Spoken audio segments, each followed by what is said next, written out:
If you're facing the connection problem or Invalid MMI Code error on your Samsung phone, here's how to fix it. First, open Settings and tap Connections. Next, tap SIM Manager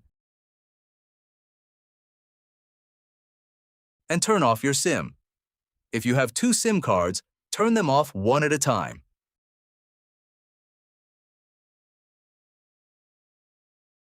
Now, go back to Settings, scroll down, and tap General Management.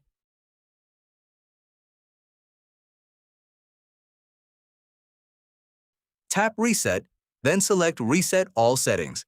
Tap Reset Settings again to confirm. This will restore your phone's default settings without deleting your personal data.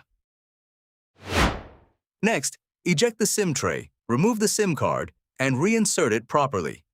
Sometimes a loose or improperly inserted SIM card can cause connection problems or the Invalid MMI Code error. Finally, restart your phone. Press and hold the power button, tap Restart, and then tap Restart again. Once your phone turns back on, the connection problem should be fixed. That's it. If you found this video helpful, don't forget to like, share, and subscribe.